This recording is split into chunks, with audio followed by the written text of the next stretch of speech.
Being a husky, Everest was one of the few dog breeds in the entire world who actively enjoyed being out in the dead of winter. Her oversized coat was perfect to block out the freezing wind and swirling clouds of snow, allowing her to peacefully walk outside on days most would be inside sitting by fires. Living in Jake's ski resort was seemingly the calling of her dream. Endless snowboarding, endless snow, and a loving owner to carry her through it all. Every day she would wake up in her dog bed, jump up happily, wolf down breakfast, and spring outside with her snowboard. Unfortunately, today was met with a grinding halt. The bad news was shared over breakfast in the ski lounge, where her owner had to stop her in the nick of time before she charged through the doors. "Hey, wait!" Jake held out his hand at the speeding dog, nearly knocking over his cup of coffee. Everest skidded to a grinding stop on the old hardwood floor, her snowboard still in her teeth as she looked over at Jake with a confused expression. With an exasperated sigh, her owner leaned back in his chair with his drink. "No skiing today, pup," he said, morning exhaustion still dragging his words. "The resort is closed for the time being." "Closed? Puh! Everest spat out her board, letting it drop to the floor with a loud clang. Why? You can't close the resort! I want to break my record!" "I just did." "Jake, that's not fair!" The husky stomped her paw, turning to him.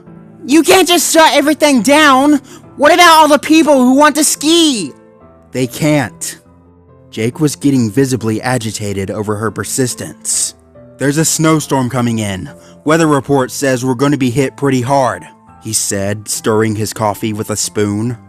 "It's too dangerous to be out there. I don't want to risk anyone getting hurt." With a sharp huff, the winter dog harshly sat in the pout. Her muzzle grumbled for a few seconds, likely trying to manufacture some argument, but the owner's word was law. "Why don't we just enjoy being inside for once?" Jake stood up, brushing off his bathrobe. "We could binge a few movies. What do you say?" He turned to walk into the kitchen, and soon the sound of rustling dishes could be heard. Tapping her paw for a moment, Everest sighed in defeat, but perked up optimistically. "All right, that works." Her tail wagged as she nonchalantly kicked her snowboard away. "I guess I could always ski another day." The smell of freshly brewed coffee filled the air, an aroma that made the dog's face twist. She had never understood for the life of her how humans could drink that vile stuff and not retch instantaneously. "But," Jake continued, emerging from the kitchen with a new mug of coffee, "we may still go outside a few times. That blizzard will mean trouble for the signal towers. I'll have to suit up and inspect them every couple hours," he explained with a grim expression, fearing the terrifying ordeal ahead of him. Everest hopped up on a dining table, inspecting Jake's empty plate where bacon and eggs once existed. "I still think we wouldn't have these problems if we..." She held the last word, easing into her sentence. "Didn't have the towers to begin with?" "Hey, people pay good money to build their communication sites up here." Jake pointed with his finger, quickly shutting down her argument. "And the bigger the tower, the more they pay us." "Money isn't really that important to me. I'm a dog after all," Everest countered, pointing right back. "Well, it does to me." Jake hit her with a side-eye, taking a sharp chug of his drink. "Organizations from all over the world come up here to build their satellites. I think the last one we had was military." Lowering her head, Everest pawed at the empty plate, searching for any remaining piece of bacon. "I just get worried with how much stuff we have to do. You barely snowboard anymore," she said with a crestfallen tone. "It's all just work, maintenance and all that." Stopping in place, guilt flashed over Jake's face, and he began stuttering for a response. When nothing but garbled mess could leave his mouth, he sighed and turned back to his pet with a frown. I know. And I'm sorry. This is just how I make money now. It is what it is." The husky turned her head away, lowering her gaze to the table. It's okay, I guess. I just get lonely sometimes. Why don't we invite the Paw Patrol up here once the storm is over? Jake offered, trying to lift the mood. I'll have to inspect the towers as usual, but you'll have them to sled with. I'm not sure any of them like sledding. They probably just do it because they want to be nice to me. Everest, I'm positive they don't think that. What makes you think so? Because... Jake stammered as he tried to form a response. Because why would they even do that? They're honest dogs. If they didn't like sledding, they'd probably tell you. I guess. Can you make me some toast, please? Everest sat politely, curling her tail around her paws. What? Toast? Seriously? I'm hungry! You already finished your bowl, Jake protested, pointing at the completely cleaned out fossil that was her food dish. Well, maybe I'm still hungry. She fluffed out her coat, sass bleeding from her voice. And those food pellets taste like dirt. I want toast. I'm not making you toast. Jake swiftly turned away, heading for the stairs. The husky jumped up, sharpening her ears. I'm your pet! You're supposed to feed me! I am not making you toast! Then I'll make it myself! She suddenly jumped off the table, sprinting for the kitchen. Now Jake was on full alarm. He stopped in his tracks and spun back around with an expression of dread. What? You don't know how? He was already speeding back over to contain the animal. Then I'll learn! Everest could be heard jumping onto the kitchen counter, knocking over silverware to crash to the floor. If I burn this place down, so be it! Oh, for God's sake! Two arms suddenly grabbed Everest's waist, lifting the defiant puppy away from the counter. Just go sit in your bed. I'll make you the damn toast, Jake said, giving in to her persistence and tossing her out of the kitchen like a stuffed animal. The husky flopped to the ground, landing with a squeak. Yay! She wagged her tail happily. With cheese! She made sure to add, running off back to her bed and leaving Jake to silently curse to himself. Only his annoyed expression suddenly turned to a smile, and quickly an endearing chuckle left him. As much as Everest got on his nerves sometimes, he wouldn't trade her for anything in the world. Quickly downing the rest of his coffee and putting up the mug, he turned back to the kitchen to make the dog her meal. Much to Everest's disappointment, Jake had been right from the beginning. Merely an hour after noon, the sky around the mountain turned pale as freezing winds took the lounge by storm. Alongside it came a hail of snow that painted the windows in frost, and no matter how much Everest squinted, she couldn't see 3 feet outside without wiping the frost from the window. Jake made haste to shut off all the taps and water lines in the building, taking care to prevent future ruptured pipes. While he worked, Everest got comfortable before the fireplace with a blanket and a cup of hot vanilla. Sitting in the fire's warmth became boring fast, and the husky looked around for anything she could do. Elation spread across her face as she spotted a pup pad sitting on a far shelf. No doubt it was Jake's, but after the puppy discovered how many games she could download on it, she spent more time using it than its actual owner. She knew Jake was outside in the blizzard, likely tending to the several communication towers they were paid to host, and the image of him shuffling around in the snowstorm sent a whine up her throat. He'll be fine. He always has been, she told herself. She pushed away her worries and walked over to retrieve the device. Within minutes, she had gotten lost in one of her favorite games. A world where you could place singing animals and create weirdly incredible songs. An hour had passed before she knew it, until something snapped her out of her hypnotic gaming.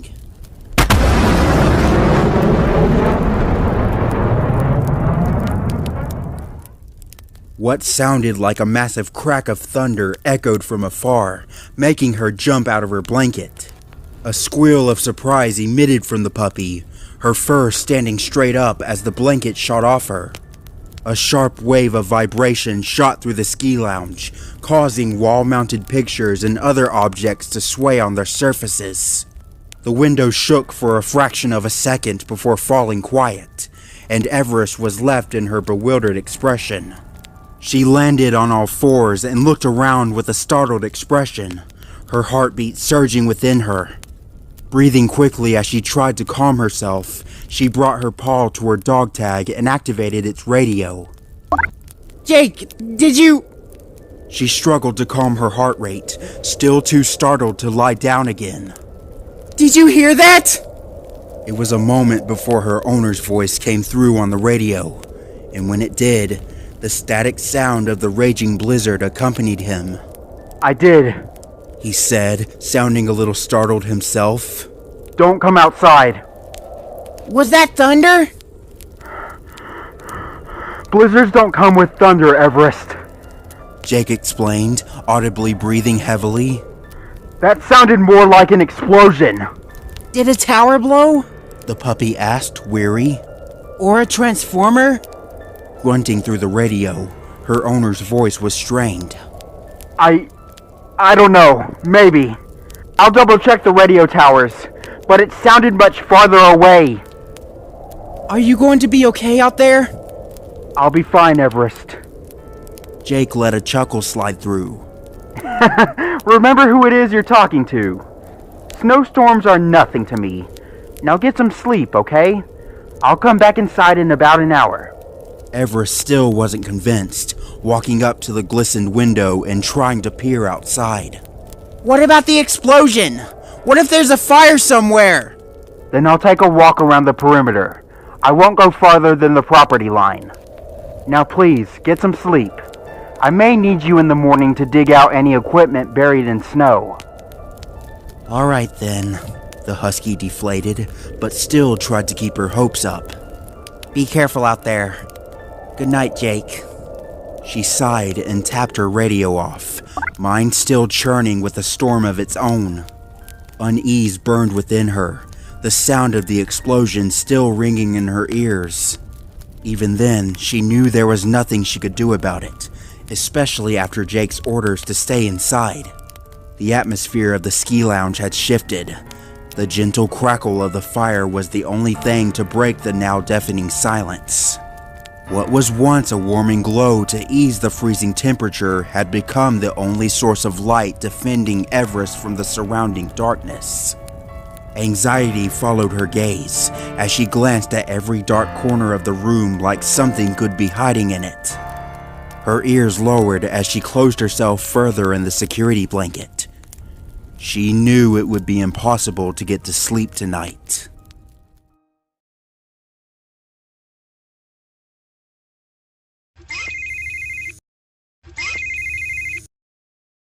A sharp ringing sound shot into her ears, jump-starting the husky from her sleep.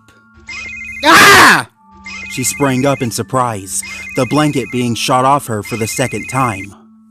Briefly paralyzed as she landed on her back, her mind struggled to pull itself together as she was forced out of slumber. Once her perception focused, she realized the ringing sound wasn't stopping. What? Who? She stammered, blinking the deliriousness from her eyes as she looked around frantically. The fireplace had died down, reduced to mere embers as the logs had been consumed by the flames. She had no idea what time it was, but still the lounge was bathed in the darkness of the night. Where? What? Everest shook her head of the nerves, thinking for a moment the ringing sound was coming from her brain. Once she had fully awoken, she looked to the floor and saw her pup pad. Someone was calling her, making the tablet produce an irritating ring. Steadying her breathing, Everest pulled the tablet over and grumbled who in the world could be calling at this hour. Her confusion only increased as she looked at the screen and saw there was no caller ID. The screen wasn't displaying even a scrap of information. The serial number on display was discontinued. There was no photo, and quickly Everest's unease went on the rise. Although her instincts were screaming at her of the red flags, she was eager to seize the terrible ringing noise. Picking up the tablet, she accepted the call.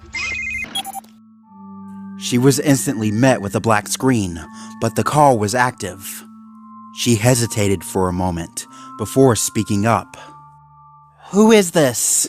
She asked wearily. Your number is decommissioned. Why are you calling me? A familiar voice came through the tablet, piercing the black screen. Everest, it's me.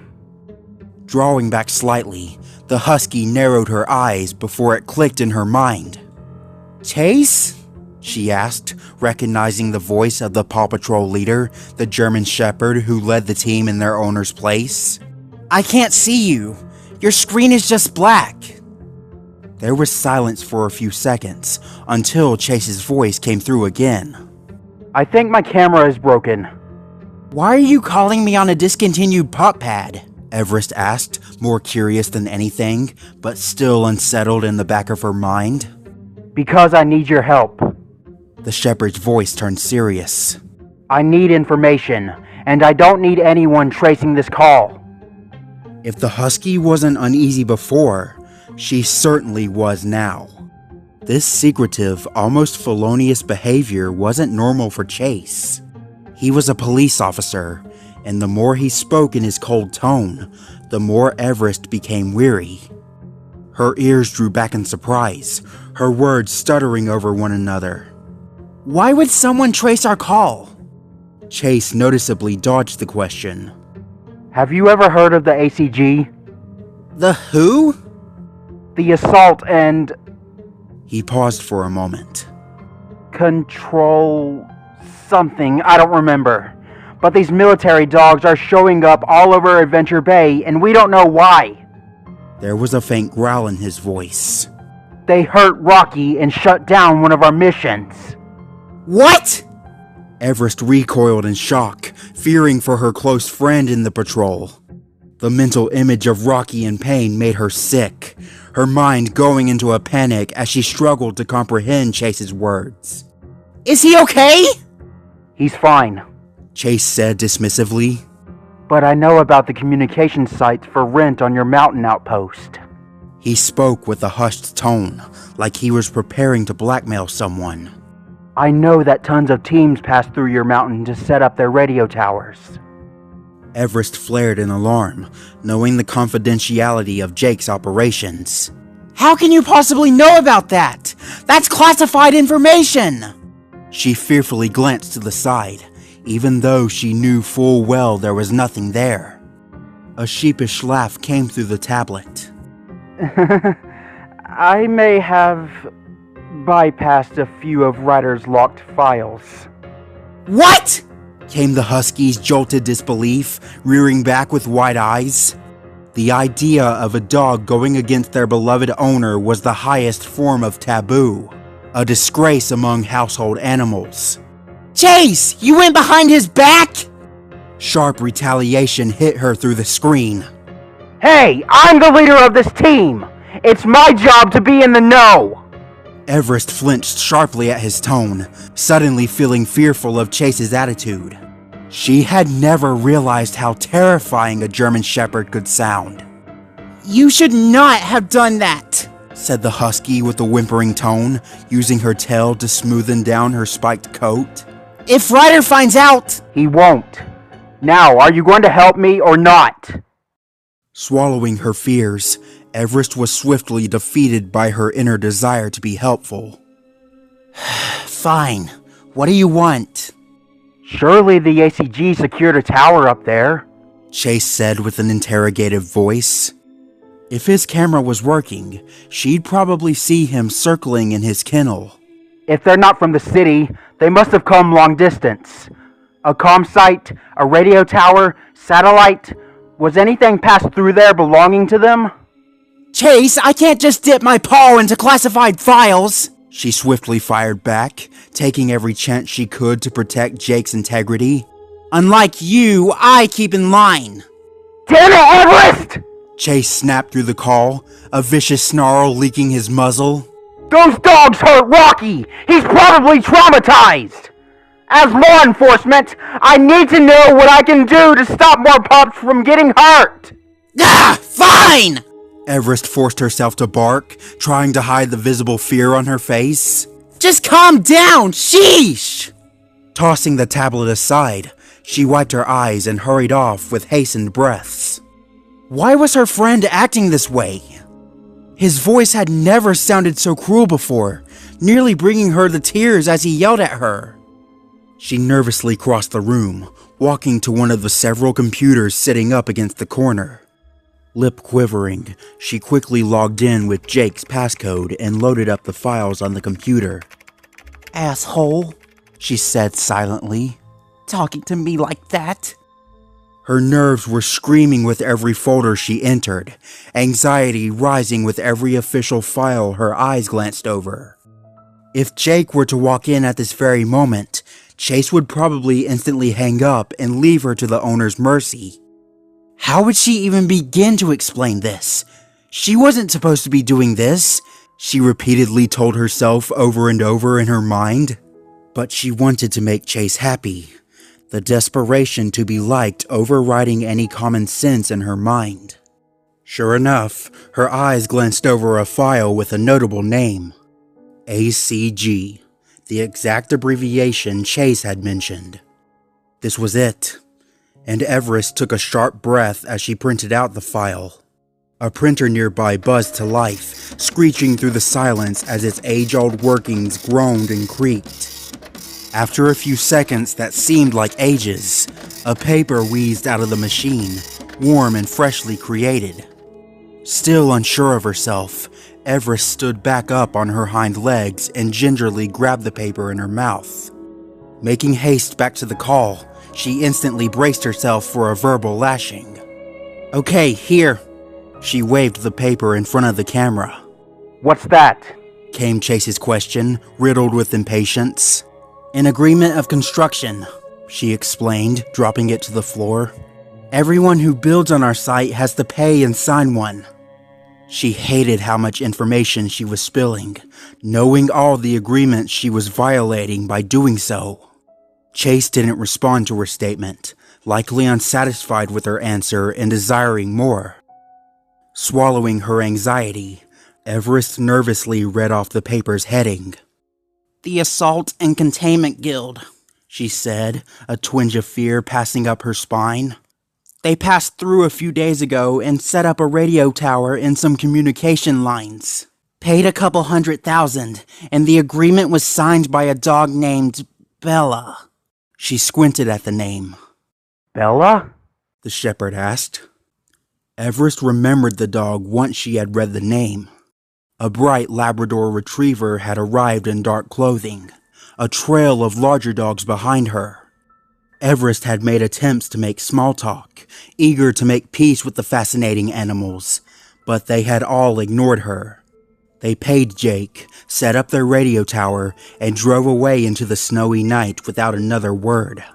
I don't know if she was an officer, a supervisor, or a regular dog, but she left a contact number. What is it? Chase asked almost instantly, perked up in his mood. The husky was hesitant, knowing full well she was giving away classified information. On greater scales, what she was doing could be considered espionage, a crime punishable by death. Chase, I don't know. Everest, tell me! He growled. Against all instinct, Everest just wanted this insufferable call to end. All right. Get a pen and paper. I'll read it off. She wasn't proud of herself for what she did that night, but it made Chase happy, and he ended the call soon after he got the number. He hung up the chat and shut off the tablet, leaving Everest alone in the darkness of the room. Feeling sick to her stomach, she nervously kneaded her paws on the wood floor as she pondered over her crime. Her mind couldn't place heads or tails of what to do now. Frantically, she went over every option she had and wrote off each one as abysmal. The building settled around her, singing a typhoon of uneasy creaks and wooden groans. Shaking her head, Everest absently walked to the window to stare at her own reflection, trying to idle her mind. Standing before the glass with shaken breaths, she wiped off the layer of frost and stared outside. At first, she saw only herself, a blank canvas now dipped in tar, and she hung her head sadly as she tried to think of any way to rectify her sin. Then her vision narrowed, suddenly focusing on a small shape standing outside. Her brain had merely written it off as a trick of the light, until she focused her gaze and realized it was anything but. She had to squint through the window to place it, but quickly she went on alarm. There was a dog standing outside. She couldn't spot a single detail. The shadow was much too far away and barely visible beside the large floodlights that illuminated the surrounding area. Only the dog's shape was visible, a featureless build hidden in the shroud of the blizzard, staring through the freezing winds at the ski lounge. Everest's first instinct was to raise the alarms, declaring a dog trapped outside in the freezing snow. Her fear only increased as the dog was completely motionless, and she stared out in horror, thinking it was frozen. Jake! The husky barked over her shoulder. There's someone! She stopped, knowing he was probably asleep. Praying the dog could hold out while she went to wake him, she turned back to the window. Only then did she stop in confusion, her face narrowing in bewilderment. The dog was gone.